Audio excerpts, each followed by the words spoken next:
Halo, berjumpa lagi dengan saya. Jadi pada kesempatan ini kita akan memahami tentang konservatisme gitu. Konservatisme. Kita akan memahami konservatisme ini dari segi terlebih dahulu kita akan membedahnya dari segi etimologi, kemudian juga akan kita bedah dari segi implementasi atau penerapan dari konservatisme ini dalam berbagai bidang gitu. Dan juga konservatisme ini sebenarnya tidak terpaku pada suatu bidang saja, misalnya politik. Karena kalau kita lihat kadang konservatisme itu erat dikaitkan dengan suatu kehidupan politik gitu. Padahal konservatisme itu adalah suatu paham yang karakternya itu meluas gitu. Artinya paham ini tidak hanya ada di bidang politik, tetapi juga berlaku di bidang-bidang yang lain gitu, yang ada di kehidupan kita. Nah, konservatisme ini juga bisa disebut dengan konservatif. Jadi konservatif ini adalah sifat dari konservatisme. Jadi konservatisme itu adalah pahamnya, dan konservatif ini adalah sifat atau bentuk sifat dari konservatisme.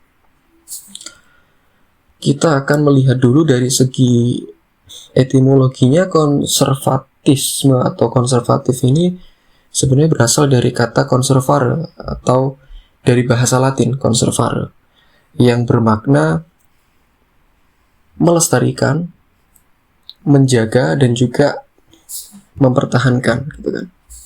Mempertahankan gitu. Nah, apa yang dipertahankan? Yang dipertahankan adalah nilai-nilai tradisional.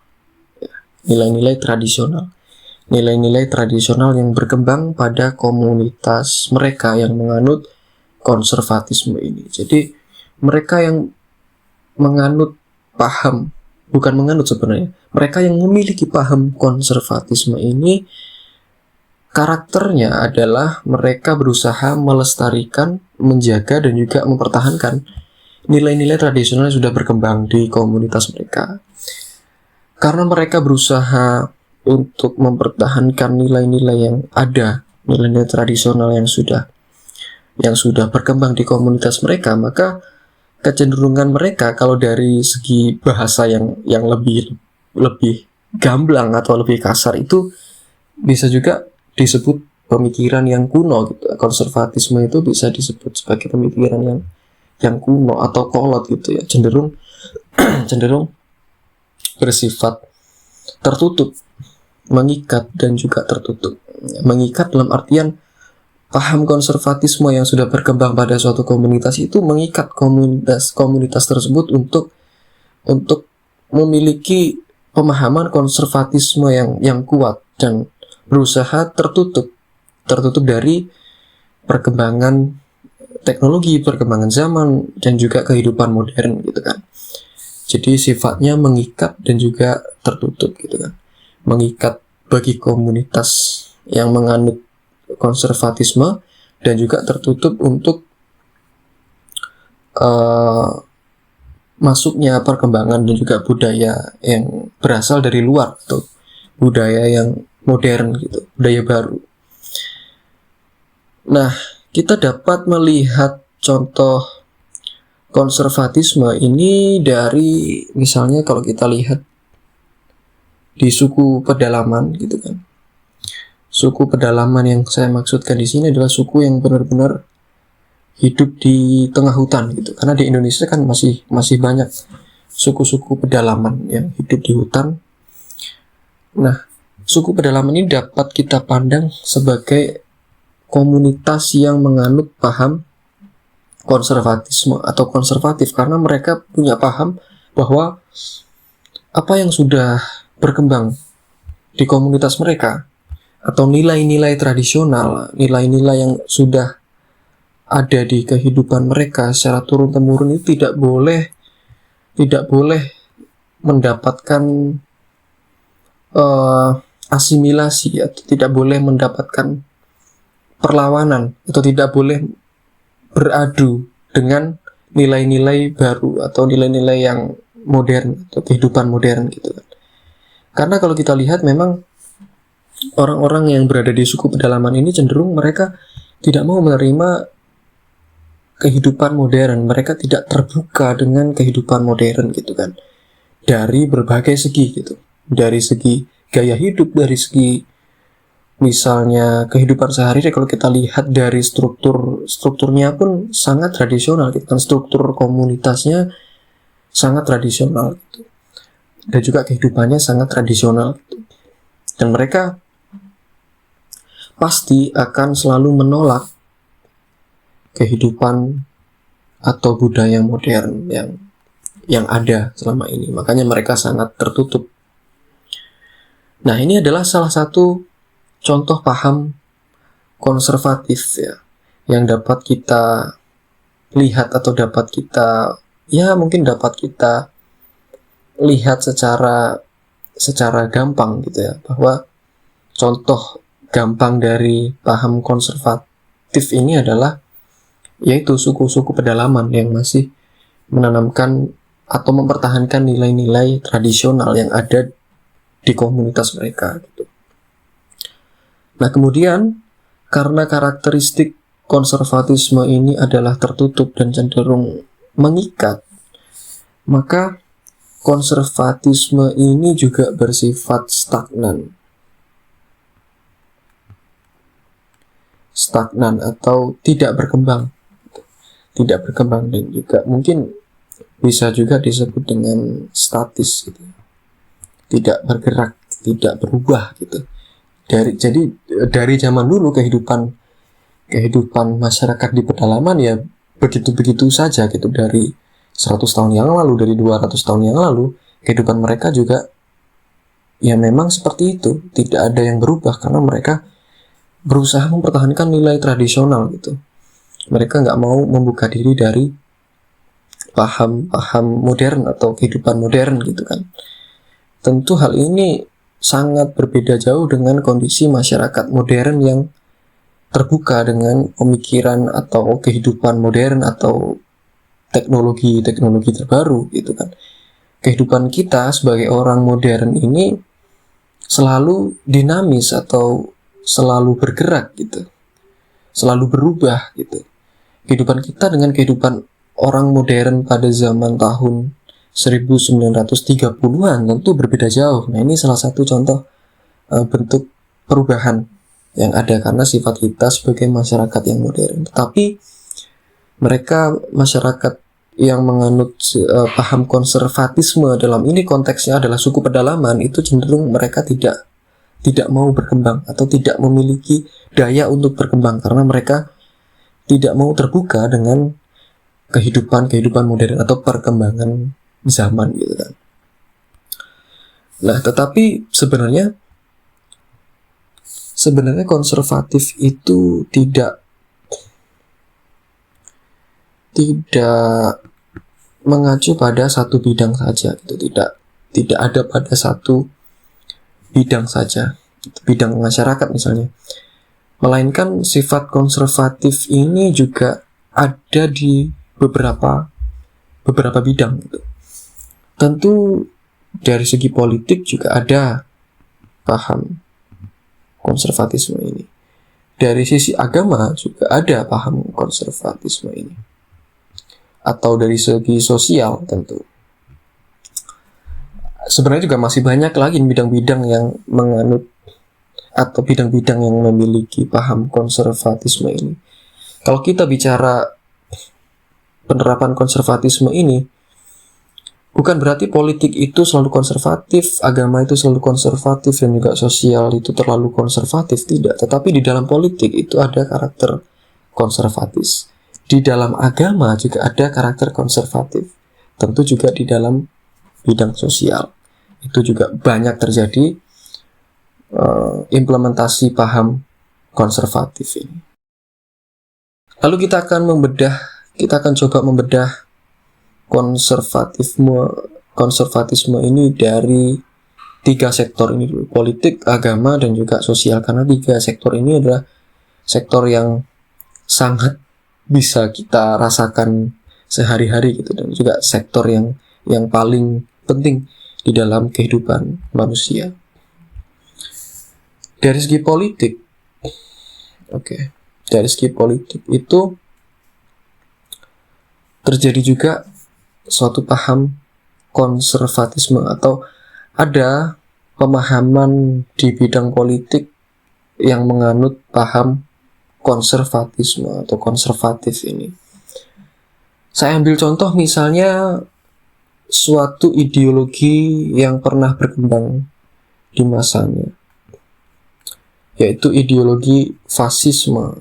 Mungkin teman-teman masih ingat di SMP dulu kita pernah, SMP atau SMA saya lupa, kita pernah belajar ideologi fasisme, di mana ideologi fasisme ini dulu ideologi yang berkembang di negara Jerman yang waktu itu dipimpin oleh Adolf Hitler yang memiliki partai besar bernama Nazi gitu. Kemudian juga berkembang di Italia dan juga di Jepang. Jadi 3 negara ini adalah negara fasis pada waktu itu. Kenapa fasisme ini dikategorikan sebagai konservatisme? Karena konsep utama dari ideologi fasisme itu adalah menekankan rasa nasionalisme yang mendalam gitu. Jadi konsep dari fasisme itu adalah menekankan rasa nasionalisme atau cinta tanah air yang sangat absolut, yang sangat mengikat. Jadi Jerman, Italia, dan Jepang waktu itu masyarakatnya berusaha dibawa untuk menganut paham fasisme ini, bahwa negara kita itu adalah negara yang paling maju gitu. Negara kita itu adalah negara yang paling kuat. Jadi masyarakat waktu itu ditanamkan paham fasisme yang mana sifatnya mengikat dan juga tentu bersifat tertutup. Artinya tertutup karena negara-negara yang menganut fasisme ini, mereka tidak terbuka dengan negara-negara lain dan cenderung akan terus bersaing justru dengan negara-negara lain gitu kan. Mereka tidak terbuka dengan perkembangan yang ada di negara lain gitu. Ya seperti dapat kita lihat bahwa Jepang saat Jepang, walaupun sekarang Jepang tidak menganut fasisme ya. Ini kita bicara di konteks tahun 1900 awal, di masa-masa Perang Dunia I dan Perang Dunia Kedua. Walaupun sekarang Jepang tidak menganut konservatisme, tetapi dulu Jepang pernah menganut sistem konservatisme ini yang mana mereka pada implementasinya mereka memiliki ideologi fasisme. Yang ideologi fasisme ini karakternya sangat konservatif gitu, sangat mengikat, sangat tertutup gitu kan. Jadi waktu itu memang ideologi ini membawa akhirnya 3 negara ini, Jerman, Italia, dan Jepang ini jadi suatu negara yang sangat tertutup gitu, dan berusaha terus mempertahankan kebudayaannya, kemudian terlebih lagi mereka memiliki paham bahwa nasionalisme itu adalah segala-galanya. Kalau kita gambarkan secara gampang, mungkin fasisme ini adalah karakter nasionalisme yang berlebihan gitu. Karena nasionalisme yang berlebihan ini akhirnya mereka punya paham bahwa negara-negara yang tidak sefaham dengan fasisme itu adalah musuh bagi mereka gitu. Dan mereka tentu akan melawan negara-negara yang dinilai tidak sepaham dengan mereka. Nah, ini adalah contoh paham konservatif pada bidang politik, yaitu ideologi fasis gitu kan. Ideologi yang pernah berkembang pada waktu itu di 3 negara pada Perang Dunia Pertama dan Perang Dunia Kedua. Walaupun sekarang ideologi fasis ini sudah tidak ada negara yang menerapkan ideologi ini gitu. Kemudian dari sisi agama juga sebenarnya ada penerapan paham konservatisme ini. Tapi saya akan mencoba sangat berhati-hati saat membahas konservatisme yang ada di dalam agama ini. Konservatisme yang ada di dalam agama ini tentu dapat kita ambil dari segmen-segmen agama tertentu ya. Tidak semua agama itu memiliki paham yang konservatif, dan juga di dalam satu agama itu tidak semuanya menganut sistem konservatif, menganut paham konservatif, atau tidak semua umat dalam satu agama itu menganut paham konservatif gitu. Misalnya kita ambil contoh di agama Islam. Di dalam agama Islam itu ada yang menganut paham konservatif, tetapi ada juga yang tidak menganut paham konservatif. Artinya di dalam Islam ini ada varian-varian tertentu yang mana ada yang menganut paham konservatif, ada yang tidak, ada yang menganut sistem lain gitu. Dalam artian kalau kita lihat dari segi agama, konservatisme dalam agama itu tentu suatu nilai berusaha mempertahankan ajaran-ajaran dasar dari suatu agama tertentu gitu. Jadi implementasi konservatisme dalam agama itu adalah mempertahankan dogma-dogma agama, dogma-dogma pokok di dalam agama. Misalnya ya dari segi ajaran, kemudian dari segi konsep ketuhanan, dari segi peribadatan dan sebagainya. Untuk konservatisme ini adalah konservatisme dalam agama ini adalah suatu bentuk mempertahankan dogma-dogma pokok di dalam agama. Tetapi lebih dari itu juga konservatisme di dalam agama ini juga mencangkup misalnya ada kelompok-kelompok tertentu di dalam agama, suatu agama yang misalnya mereka cenderung tidak mau menerima suatu konsep atau suatu budaya yang mereka nilai ini bertentangan, atau suatu budaya baru yang mereka nilai hal ini tidak pernah diajarkan oleh tokoh di agamanya. Jadi dalam suatu agama itu juga ada paham yang mana mereka berusaha menolak budaya-budaya kehidupan baru yang mereka nilai pengajar agama mereka tidak pernah mengajarkan itu, atau nabi mereka atau Tuhan mereka tidak pernah mengajarkan nilai-nilai itu, sehingga mereka berusaha menolaknya gitu. Walaupun kalau dari segi perhitungan dosanya pun sebenarnya masih ada perdebatan di dalam internal di dalam internal agama tersebut gitu. Di dalam internal agama tersebut sebenarnya juga masih terdapat perdebatan, tapi mereka cenderung ada penolakan gitu. Nah, itu adalah contoh konservatisme di dalam agama. Jadi suatu paham di mana kita harus mempertahankan ajaran dogma-dogma pokok yang ada di suatu agama di agama ini, dan kita tidak boleh terpengaruh oleh dogma-dogma yang ada di kehidupan masyarakat luar gitu. Kita tidak bisa menerima budaya-budaya atau suatu bentuk inovasi baru, atau bentuk-bentuk budaya baru yang berkembang di masyarakat gitu. Itu adalah contoh suatu bentuk konservatisme di dalam agama. Saya tidak mau membahas lebih dalam karena bicara soal agama ini tentu sangat kontroversial gitu kan, sangat kontroversial. Kita akan beralih ke konservatisme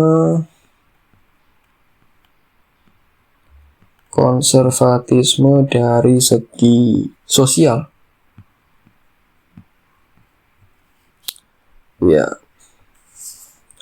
tentu tidak semua bidang sosial itu memiliki paham yang konservatif gitu. Tetapi ada komunitas-komunitas sosial yang punya paham konservatif gitu kan. Misalnya, ya kalau kita bisa lihat seperti contoh yang sudah saya sampaikan tadi di awal, suku pedalaman misalnya. Suku-suku pedalaman itu mereka cenderung memiliki paham yang konservatif. Atau misalnya bukan hanya suku pedalaman gitu kan, komunitas yang ada di masyarakat juga terkadang mereka memiliki paham yang konservatif gitu kan. Misalnya di suku tertentu itu masih kental mitos atau mitologi atau primbon seperti itu. Nah, dan mereka cenderung berusaha mempertahankan pemahaman itu. Padahal kalau dilihat dari sisi modernisme, itu tentu tidak bisa dibuktikan secara ilmiah gitu. Tapi mereka masih berusaha mempertahankan nilai-nilai tersebut. Nah, ini adalah contoh konservatisme yang ada di bidang sosial gitu kan. Yaitu adanya komunitas di masyarakat, bukan masyarakat yang berada di suku pedalaman saja ya, tetapi masyarakat yang mungkin mereka masih sangat menghormati nilai-nilai tradisional yang ada di dalam komunitas mereka, sehingga mereka menganggap nilai yang harus dipertahankan ini tidak boleh diganggu oleh nilai-nilai modern gitu, oleh kehidupan modern atau pemahaman modern gitu. Nah, kalau kita bahas konservatisme tadi dari 3 bidang gitu kan, politik, ada agama, kemudian ada juga di bidang sosial. Tentu konservatisme ini bisa masuk ke dalam berbagai segi gitu kan. Dari sisi bidang seni kebudayaan, dan juga bahkan teknologi atau ilmu pengetahuan, itu juga bisa disusupi paham konservatisme ini. Artinya ada paham konservatisme ini bisa masuk ke berbagai segmen-segmen yang ada di kehidupan kita gitu. Tidak terpaku pada agama saja atau politik saja gitu. Walaupun konservatisme itu secara garis besar sering dikaitkan dengan kehidupan politik gitu. Nah, kalau kita lihat konservatisme yang sifatnya sedemikian sudah saya jelaskan tadi, sebenarnya konservatisme ini adalah lawan dari suatu paham progresifme gitu kan. Jadi progresifme ini berusaha melawan konservatisme ini. Dan kedua sifat ini tentu tidak bisa disatukan gitu kan. Suatu paham konservatif, mereka akan cenderung konservatif dan menolak paham progresif gitu kan. Dan mereka yang memiliki paham yang progresif, mereka akan selalu berusaha mengoreksi paham konservatif, dan mereka akan selalu berusaha mengembangkan pemahaman yang ada di konservatif untuk bisa lebih berkembang gitu. Nah, kemudian apa dampaknya dari suatu paham konservatisme gitu?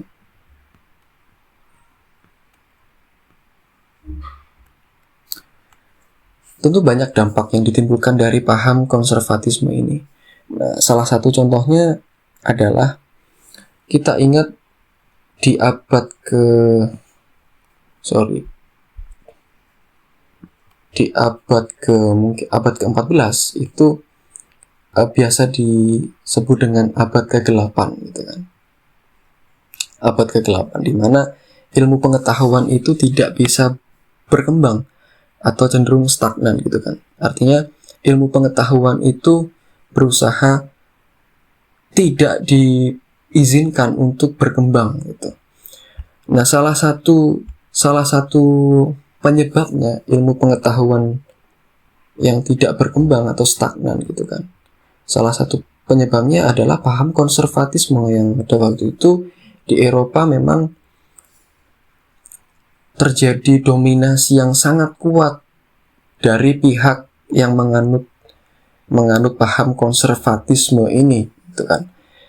Tentu ini sangat berdampak buruk karena jika ilmu pengetahuan itu tidak bisa berkembang, maka teknologi juga tidak akan bisa berkembang gitu. Dan kehidupan kita cenderung akan terus stagnan gitu kan. Cenderung akan stagnan gitu. Nah, ini adalah contoh dampak dari paham konservatisme yang sangat kuat gitu kan. Jadi karena waktu itu pihak yang menganut konservatisme ini memiliki kekuatan atau memiliki kekuasaan yang absolut, mereka akhirnya punya kekuasaan untuk membiarkan pemikiran atau teknologi ini tidak berkembang gitu. Untuk apa ya istilahnya, untuk menolak perkembangan pemikiran gitu. Karena mereka memiliki paham bahwa yang harus dipertahankan itu adalah pemahaman tradisional, pemahaman yang sudah berkembang di masyarakat dahulu gitu. Tidak perlu ada pemahaman baru, tidak perlu ada ide-ide baru. Nah, inilah salah satu contoh dampak dari konservatisme, yaitu teknologi tidak berkembang, teknologi stagnan, dan kehidupan kita juga cenderung akan stagnan gitu kan.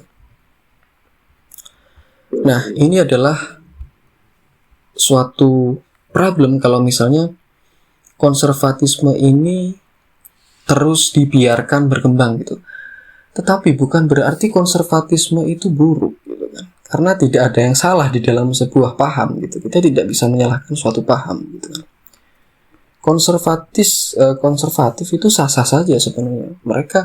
Mereka yang memiliki paham yang konservatif, berusaha mempertahankan nilai-nilai kebudayaan mereka, itu sebenarnya sah-sah saja gitu. Asalkan masih pada taraf tidak memberikan dampak yang buruk kepada masyarakat luas gitu. Tetapi jika konservatisme ini sudah memiliki efek yang buruk kepada masyarakat secara luas, misalnya menghambat perkembangan zaman, menghambat perkembangan ilmu pengetahuan di masyarakat secara luas, itulah yang menjadi suatu problem.